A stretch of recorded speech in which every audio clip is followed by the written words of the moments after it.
Welcome to the Law SC, the street corridor. We are very grateful for this. We are grateful that members of the public are now able, and the citizens of Kenya are able to follow up issues from our page. So kindly go there to our subscribe button, click. We really appreciate.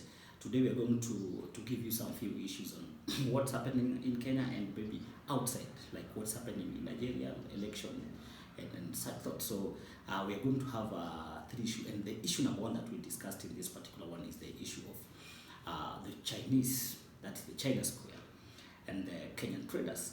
Not actually Kenyan traders, the Chinese and the Minister of Trade, that is the Honorable Moses Kuria.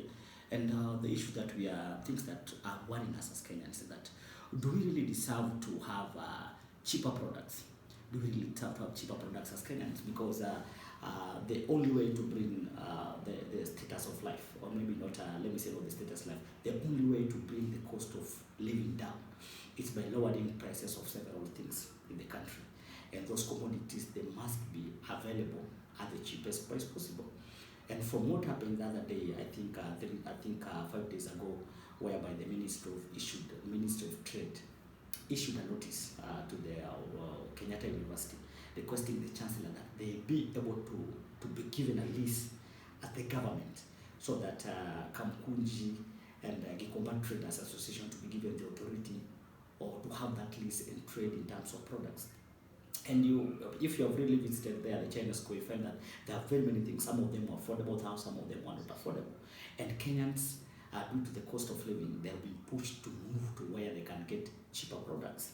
And you find that after that particular notice of the Minister of Trade to the Kenyatta University, there was a lot of issues that arose from the same, whereby the China Square, the management, they decided to give a notice that they have decided to close for some time.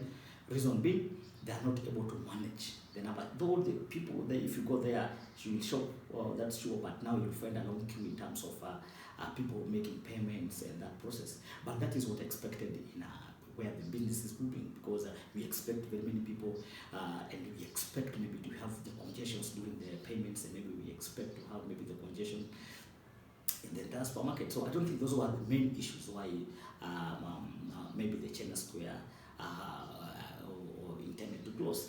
So the main question is, do Kenyans deserve cheaper products? Do Kenyans deserve cheaper products, whether imported, whether locally manufactured? The fact is that Kenyans will deserve cheaper products at all costs, that the ones that are affordable, not actually cheaper, the ones that are affordable products, the ones that are affordable and are quality.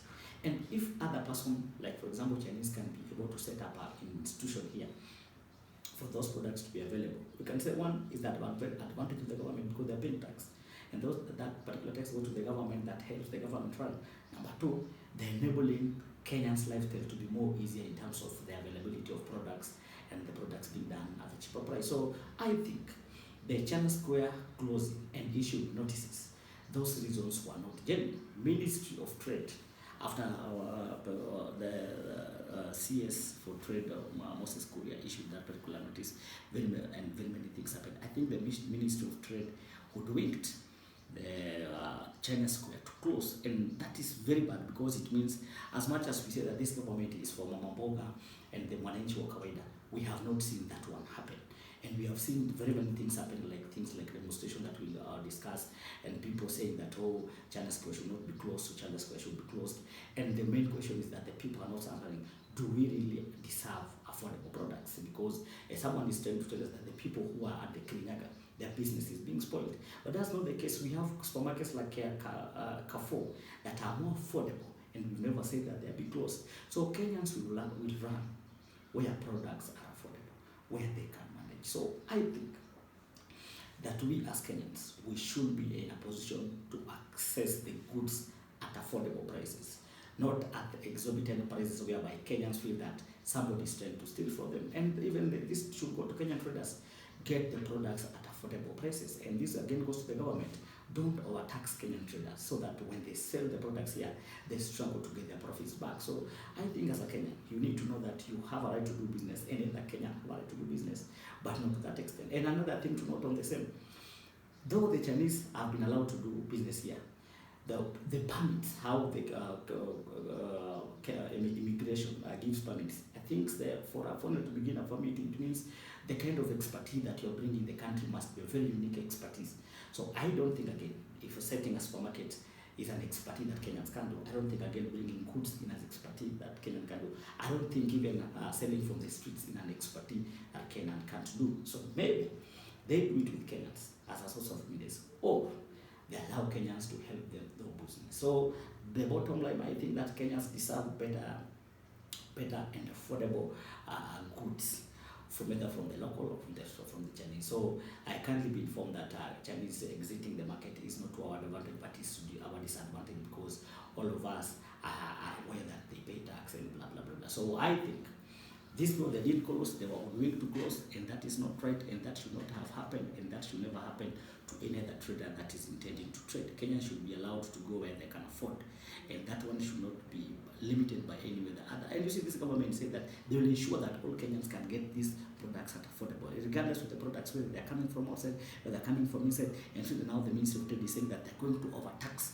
people who are importing goods. And you see, Kenya deserve standard goods, not substandard. So again, as much as we advocate for local consumption, we should be informed of what's the impact of the local consumption. As much as we want to support, it means the local traders must be able to get goods that are good, that are quality as per the country, so that as per the country manufacturing capacity, to help us move good. So other good Kenyans should know that they have a right to business all the time. And again, we should not be hoodwinked by the government in terms of people who are providing cheaper and affordable products. So thank you guys for watching. Let's meet for our next video as we discuss many other issues.